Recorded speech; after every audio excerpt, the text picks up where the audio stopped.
Programme inside the news और मैं हूं डॉक्टर सना गौरी। जमहूरी हुकूमत की कामयाबी की दलील ये है कि शाहे जमहूर अवाम के राब्ते में हो, और शाहे जमहूर अवाम के राब्ते में होंगे तो अवामी मसाइल उस वक्त हल कर सकेंगे जब अवाम के डोर स्टेप पे जाके अवामी नुमाइंदे उनके मसलों को हल करें।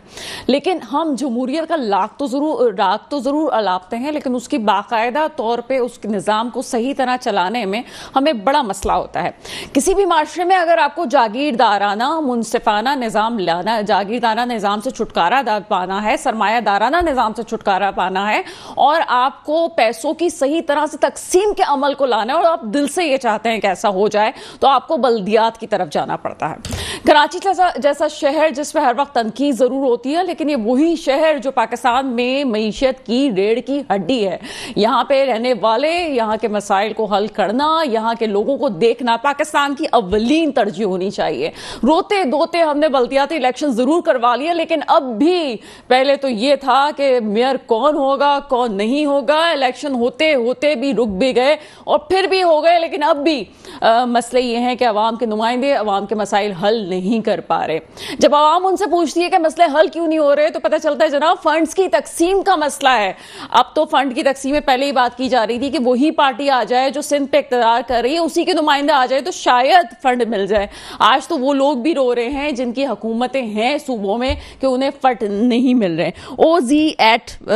OZT का जो फंड होता है उसकी गैर मुनसिफाना तकसीम की बात की जा रही है। यहाँ पे जो लोग हैं, जो नुमाइंदगान हैं, वो अवामी मसाइल को हल नहीं कर पा रहे। इन तमाम मौज़ूआत पे बात करेंगे। मेरे साथ एक मौजूद हैं हाजी आतिफ अली खान साहब, आप चेयरमैन नॉर्थ नाज़िमाबाद टाउन। ऐसे प्रोग्राम में आपको वेलकम करते हैं, शुक्रिया। और हमें ज्वाइन करेंगे जनाब लाला अब्दुल रहीम साहब, चेयरमैन सोराब गोट हैं, कुछ देर में हमें ज्वाइन करते हैं। और हमें फ़ोन कॉल पे ज्वाइन करेंगे मुर्तज़ा वहाब साहब, मेयर कराची हैं, और साथ ही साथ हमें ज्वाइन करेंगे सलमान अब्दुल्ला मुराद साहब, डिप्टी मेयर हैं। सबसे पहले आतिफ अली खान साहब आपकी तरफ चलते हैं। जैसा कि भी बात हो रही है कि अवामी नुमाइंदे अवामी मसाइल को हल नहीं कर सकते। आप जिस पार्टी से बिलोंग करते हैं, चलो हम पार्टी को इस वक्त माइनस कर देते हैं, लेकिन उसके बावजूद आप क्या सोच के सीट पे आए थे? क्योंकि एक अमल था बहुत अरसे बाद कराची में हमने देखा, अभी क्या मसाइल हैं आपको? देखें, एक तो ये था कि जो इलेक्शन कैंपेन जैसी रही उसमें लोगों की एक्सपेक्टेशन बहुत हाई थी, और लोगों ने इसीलिए वोट दिए कि हम लोगों के मसाइल को हल कर सकें। ठीक है। जब हम यहाँ पर आए तो चूंकि इन्होंने एक सिस्टम ऐसा बना दिया था कि DMCs को बाइफिकेट करके कार्व करके टाउन म्यूनिसिपल कॉर्पोरेशन बनाई है, फिर उसका ट्रांजिशन पीरियड आ गया। ट्रांजिशन पीरियड में हमारे पास कुछ भी इख्तियारात नहीं थे। फिर अब वो ट्रांजिशन पीरियड अब जाके ख़त्म हुआ है 4-5 दिन पहले, तो उसके अंदर जो OZT अब टाउन्स को दी गई है तो वो भी बाज़ टाउन्स के अंदर नेगेटिव में आई है। नेगेटिव से मुराद ये कि जो उनके एम्प्लॉयज़ की सैलरीज हैं वो उससे भी कम दी गई है। दफातर भी नहीं मिल रहे आपको? जी, दफातर भी नहीं मिल रहे। दूसरी बात ये कि जो गाड़ियां हैं, बड़ी व्हीकल्स हैं, जिसे महकमा बागात के लिए हैं या B&R के लिए हैं, वो गाड़ियों का जंक गाड़ियों का अंबार है जो कि हमारे हवाले कर दिया गया। वो गाड़ियां भी फंक्शनल नहीं हैं। इस तरह से जो है आप जो चीज़ भी ले लें वो नाकारा हालत के अंदर है। टाउन की अपनी मशीनरी, हमारे लिए ऑफिसेस के कमरे नहीं हैं। जब CM साहब से मुलाकात हुई थी, उन्होंने वादा किया था कि वो हमारे इस मसलों को हल करेंगे। हमने लेटर्स भी लिखे, लेकिन 3-4 महीनों में इसके ऊपर भी कोई पेशरफ नहीं हुई। अब यह है कि बजट्स हमने बनाए हैं, बजट अब अप्रूवल के लिए गए हैं, बजट अप्रूव होकर आते हैं तो हम आहिस्ता आहिस्ता उन चीज़ों के ऊपर जाएंगे, कुछ डेवलपमेंट करवाना शुरू करें, कुछ पार्क्स को बहाल करें, पैच वर्क करें, रोड लाइट्स लगा सकें। ये सिर्फ कुछ टाउन्स के साथ हो रहा है या स्पेसिफिकली आप समझते हैं कि कुछ के साथ हो रहा है, सबके साथ हो रहा है? मेरा तो ख्याल है सभी लोग इसमें शामिल हैं। इसमें कोई पार्टी की तफरीक नहीं है। इसके अंदर सारे ही टाउन इस चीज़ का शिकार हैं इस वक्त, और कंफ्यूजन बहुत है। चलिए, ये बहुत अच्छी बात है कि आप ये कह रहे हैं कि काम सब करना चाह रहे हैं, लेकिन कोई भी जो है वो काम कर नहीं पा रहा है। इसमें क्या आप ये समझते हैं कि जो निगरां हुकूमत का सेटअप आया है उस वजह से भी प्रॉब्लम्स हुई हैं? निगरां हुकूमत का भी, और जो जाने वाली हुकूमत है, देखें जाने वाली हुकूमत को पता था कि उनको कब जाना है, लेकिन उन्होंने बहुत डिले किया, सीरियस नहीं किया, आखिरी वक्त तक लटका के रखा, आखिरी वक्त तक कानून साजी करते रहे वो लोग। और फिर अब निगरां हुकूमत आई, जाहिर सी बात उसको भी टाइम लगता है चीज़ों को सेटअप में लाने में। तो इस तरह से बस आप समझ लें कि मैं ज़्यादा तो कसूर इसको जाने वाली हुकूमत का दूंगा कि उन्होंने यहाँ पे लाके लोगों को इस तरह से फंसाया दिया।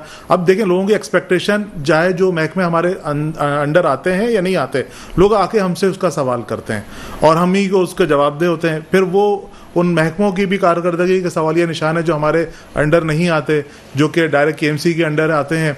तो इस तरह से जो है ना, हम अवामी नुमाइंदे, हमारे दफातर लोगों के लिए खुले हैं, सुबह से शाम तक लोग हमारे पास अपने मसाइल और जो है ना उनके हल के लिए आ रहे होते हैं, उनको किसी तरह सेटिस्फाई तो कर रहे होते हैं, लेकिन बहरहाल एक बहुत बड़ा मसाइल का अंबार है जो हम जिसका सामना कर रहे हैं। अच्छा, ये जो बात की जा रही है वो ZT के हवाले से कि वो ZT की गैर मुनसिफाना तकसीम हो रही है फंड्स की, तो ये मिल रहे हैं, इतना है कि ये हो रहा है? जी, इस महीने के हमारे अकाउंट्स के अंदर आ गए हैं पैसे वो सारे, लेकिन उनकी जो है यानी कि बाज जो टाउन्स हैं उनकी, मैं आपसे कह रहा हूँ, तनख्वाहों से कम आए हैं, कुछ में ज्यादा आए हैं, कुछ में कम आए हैं। तो उसके अंदर उन्होंने उसकी एक जो पहले हमारी अंडरस्टैंडिंग ये थी कि तनख्वाहों से ज्यादा पैसे हर टाउन में आने चाहिए, लेकिन वो तनख्वाहों से बाज टाउन में कम पैसे आए हैं, क्योंकि उसके अंदर बाज टाउन का ओन सोर्स रेवेन्यू बिल्कुल भी नहीं है, वो बहुत यानी कि अपने इतने डेवलप नहीं है, तो उनका सारे डिपेंडेंसी जो है वो OZT की ग्रांट के ऊपर है। सर, मैं अपने प्रोग्राम से हमेशा बात करती हूँ कि अवामी नुमाइंदे के काम नहीं कर रहे, लेकिन मुझे बड़ी हैरत हो रही है पर्सनली भी कि कराची के हवाले से मैं सोचती हूँ कि काम होना चाहिए और चीज़ें जैसे ही बल्दियाती इंतखाबात होंगे, हम बड़े पुरुम्मीद थे, मेरे बड़े प्रोग्राम्स में ये बात की गई कि अब तो जनाब हालात बड़े बेहतर हो जाएंगे, अच्छा हो जाएगा, लेकिन हैरत की बात है कि वो नुमाइंदगान मेरे साथ जिनको आपने चुना है वो यहाँ पे बैठे हुए हैं, हुकूमत तक मेरी बात पहुंचे तो पता चले कि ये खुद मजबूर हैं, इस वक्त आप लोग फंड नहीं देंगे तो जाहिर सी बात है अमला कैसे काम करेगा, किस तरह से आप अगर दफातर नहीं देंगे तो किस तरह से चीज़ें बेहतर होंगी। अगर आप फंड्स की गैर मुनसिफाना तकसीम की बात करते हैं तो अगर उसका बाकायदा सिस्टम नहीं बनाया जाएगा तो कैसे काम होगा। आगे चलते हैं जनाब, लाला अब्दुल रहीम साहब मेरे साथ मौजूद हैं, सर प्रोग्राम में आपको वेलकम करते हैं। अवाम ने बड़ी उम्मीदों के साथ आपको चूज किया है, बड़े आप उसमें अपने कराची जैसा शहर जिसको कहते हैं कि मसाइल का अंबार भी है, लेकिन वही कराची जो कि सबसे ज्यादा टैक्स रेवेन्यू दे रहा है, बिजनेस यहाँ पे है। अब क्या प्रॉब्लम्स हैं सीट पे आने के बाद भी, काम किस तरह हो रहा है, इतने महीनों में क्या क्या हो चुका? आपका शुक्रिया। इस वक्त में जो टोल चेयरमैन है वो कोई इम्तिहान से कोई कम तो नहीं है, इतनी मुश्किलें सरजमीन पे जो हम बता नहीं सकता है। जो हमारे पिछले दिनों में जो एडमिनिस्ट्रेटर साहिबान ने या इनसे पहले जो DMCs की चेयरमैन साहिबान ने काम किया है, उनने कहीं पर तो कोई टैक्स लिया नहीं है, चाहे वो ट्रेड की मद में हो या किसी भी मद में हो, शॉप की मद में हो, उन लोगों ने करप्शन के सिवा कुछ किया ही नहीं है। इस वक्त में जो हमारे लोग जो इस वक्त में नए टोन बने हैं, जो वहाँ पर लोग स्टाफ निकलते हैं तो कहीं पर कोई 1000 रुपये की चालान दिखा रहे, कोई 500 की चालान दिखा रहे। ये कराची के लिए है बहुत बुरी खबर है। और मैं उस कारोबारी लोगों के लिए, जब आप बैठे हुए रिस्क हलाल के लिए और आप किसी को रुश्वत दे के, रुश्वत लेने देने वाले दोनों जो है वो जानमी है, यानी वो पैसों से अपनी आखिरत को ख़राब कर रहे हैं, वो पैसे दे के अपनी रिस्क को आराम कर रहे हैं। तो सबसे पहले तो ये चीज़ों को ठीक करने के लिए हमारे लिए कोई इम्तिहान से कम नहीं है। फिर दूसरी नंबर पे ये जो चेयरमैन जीते हैं ये सरजमीन पे मौजूद हैं, यूसिस की चेयरमैन है और लोग इनके लिए मसाइल ला रहे हैं। अब वो मसाइल तो आ रहे हैं, तकरीबन हम बैठे हुए और हमारा पास जो OZT है वो अभी अकाउंट में आए हैं और लोग 6 महीने 8 महीने से हमारी दफ्तरों में आ रहे हैं। तो एप्लीकेशन देख के अब हमारा पास मतलब कोई 6-8 महीने का OZT फंड था, कहाँ गया, कहाँ ट्रांसफर होता है? ये सिंध गवर्नमेंट के पास ट्रांसफर होता है, फिर वो आप लोगों को ट्रांसफर करते हैं? नहीं, देखो मैं अभी जिला शर्की की बता रहा हूँ, ठीक है। इससे पहले जो बैठा हुआ था मैंने इसके खिलाफ एंटी करप्शन सबको दरख्वास्त दिया, इन लोगों ने बेइंतहाई करप्शन किया। मैं आपको क्लियर कट बता रहा हूँ। वो भी किसी पार्टी से ताल्लुक रखते थे? कोई पार्टी, सरकारी अफसरान है, कोई पार्टी से बात है। फिर तो मैं एक बात बताऊं, जो आदमी करप्शन करता है उसको तो सियासी रंग देना नहीं चाहिए, उसको पर्सनल नाम होना चाहिए। ये एक अलग बात है, किसी पार्टी के साथ जुड़ा हुआ है, क्या वो पार्टी ने अपनी ये बात होती है जो एक अवामी नुमाइंदों को करनी चाहिए, जो बल्दियात के इंतखाबात में जीतने वालों को। मैं गलत करता हूं तो मेरे पार्टी को नहीं कसूरवार ठहराया चाहिए, वो मैं खुद कर रहा हूँ, ये मेरी अपील है। बात ये जो लोगों ने काम किया वो गलत है। देखो मैं पार्टी को, मैं पीपल्स पार्टी सिंध गवर्नमेंट में उन लोगों को तंकीद कर रहा हूँ, क्या मैं उनके खिलाफ जो मैंने दरख्वास्तें दिया है, मेरे पार्टी कह रही है भाई जो करप्शन कर रहे हैं उनके खिलाफ लिख दो, उनकी निशानदेही करो। ये गलत तासुरात है जो सियासी तासुरात दे रहे। मिसाल के तौर पर ये बैठा हुआ है, ये मेरी इन्होंने भी ये जमात बात की है, हाँ, ये इन्होंने भी ये क्लियर बात की है। मैं आया हूं तो ये मेरी जिम्मेदारी बनता है, मैं अच्छा काम करूं तो ये क्रेडिट मेरे पार्टी को जाता है, मैं गलत काम करूं तो ये मेरी पार्टी पे ये जो है चीजें बढ़ता है। के आपका ये जो भी कुछ हो रहा है सबके साथ हो रहा है, सिर्फ हमारे साथ अब नहीं इस हो रहा वक्त में जो आलात इन लोगों ने बनाए हैं, फिर यहाँ पर बहुत सारी बातें हम नहीं कर सकते हैं। इस मुल्क में बदनसीबी है, जो इदारे बने हुए निज़ाम को ठीक करने के लिए, मेरे हिसाब से, मेरे ख्याल इन साहब को भी फ़ोन आया होगा, वो इदारे जो निज़ाम को ठीक बनाने के लिए बने हुए रियासत ने बनाए, वो खुद निज़ाम ख़राब कर रहे हैं। वो बाकायदा फ़ोन कर रहे हैं, मेरी ये लोगों को एडजस्ट करो, मेरी ये लोग तनख्वाह ले रहे हैं, इनको आप तनख्वाह दे दो, ये मेरे घरों में काम कर रहे थे। को मैं कहता हूँ अच्छा, तनख्वाह फिर आप लोगों की तरफ से जाएगी आपके ऑफिस को जो है, आपके पर्सनल अकाउंट्स में आती है वो?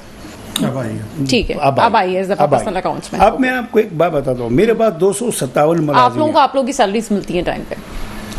नहीं, इस दफा तो लेट हो गई है, लेट हो गई क्योंकि वो टाइम जो ट्रांजिशन पीरियड खत्म हुआ, फिर एमसी वगैरह, फिर जो चेयरमैन को पावर दी, तो वो चीज की वजह से थोड़ा डिले हुआ है। लेकिन आप लोगों के पास आपके स्टाफ को देने के लिए इस वक्त नहीं है, या इतना नहीं है? नहीं, अभी है, अब है, लेकिन मैं एक बात, यानी कि 8 मंथ्स हो गए, 6 मंथ्स हो गए। देखिए, वो उस वक्त डीएमसी से जारी, जो डिफरेंट डीएमसी थी वो तनख्वाहें दे रहा था पिछले महीने तक, अब पहली दफा टाउन देगा, अब हम दे रहे हैं। लेकिन मैं आपको बताऊं, मेरे पास 257 मुलाजिम हैं, 257 में इस वक्त में मेरे पास टोटल 28 लोग आ रहे हैं। बाकी लोग कहाँ हैं, किधर है, ये अभी एक सवालिया निशान बड़ा है। मसला ये मैं ये देख रहा हूँ, मैं ये महसूस कर रहा हूँ, ये जो बाकी लोग हैं, ये मेरे ख्याल को या तो लंदन में बैठे होंगे, या तो अमेरिका में होंगे, या तो जेलों में होंगे। लेकिन उसकी तनख्वाह डीएमसी से जा रहा था, कैसे जा रहा था?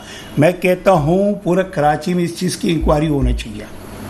जो लोग टीएमसीज में आए वो ठीक है, जो नहीं आए हैं, वो जो पिछले तनख्वाह गया हुआ है उस पर भी एहतसाब होना चाहिए। ये बहुत ज़रूरी है, क्योंकि यहाँ पर करोड़ों रुपए की मेरे हिसाब से तनख्वाहों में जो है वो गबन हो रहा था। अब हम चीज़ें कर रहे हैं। दूसरी नंबर पे यहाँ की मुलाजिमीन की इस तरीके से ख़राब है, कोई भी आदमी जो है वो काम के लिए तैयार मेरिट पे नहीं है। नहीं, कोई मेरिट भी नहीं है। बहुत बुरा हाल है, बहुत बुरा हाल है। मैं तो कहता हूँ अब इस निज़ाम को ठीक करने के लिए हो सकता है हम ठीक हो जाते हैं। बहुत ही ख़राब है। अच्छा, बड़ी हैरत की बात है मेरे लिए, मुझे तो लग रहा है कोई ये कहता है ना कि कोई चीज़ रिवील हो रही होती है, तो रिवील हो रहा है मेरे सामने कि ये इतने इश्यूज हैं। लेकिन अच्छी पॉजिटिव बात ये है कि ये अवामी नुमाइंदे जो मेरे पास बैठे हुए हैं, ये इस बात को एक्सेप्ट कर रहे हैं कि निज़ाम को ख़राब भी है और ठीक। पहले तो हमें ये करना चाहिए कि जब हम इस बात को मान जाएं कि कोई चीज़ ख़राब हो रही है तो ही सबसे बड़ी कामयाबी होती है, उसको ठीक करने की तरफ जाते हैं। आपकी तरफ आते हैं आतिफ अली खान साहब। आतिफ अली खान साहब, आपके साथ कितने मुलाजमीन हैं जो आप जिनको देख रहे हैं इस वक्त? देखिए, हमारे जो टाउन में हमें मिले हैं वो तकरीबन 1025 से करीब मुलाजिम मिले हैं। ठीक है। और उसके अंदर मैं जो लाला रहीम साहब जो बात कर रहे हैं, मैं इससे मुत्तफिक हूँ कि हम भी वेरिफिकेशन और लोगों को बुला रहे हैं, और उसमें से बहुत बड़ा अमला जो है वो गायब है। और वो वेरिफिकेशन के दिन तो आ रहा है, लेकिन अपनी जॉब जहाँ असाइन कर रहे हैं वहाँ पर नहीं आ रहा। और ये बात भी हकीकत है कि पिछले 12-13 सालों के अंदर लोगों के अंदर से काम करने की विल खत्म हो गई है। लोग काम नहीं करना चाहते हैं, वो बस उनको पैसे मिल जाएं।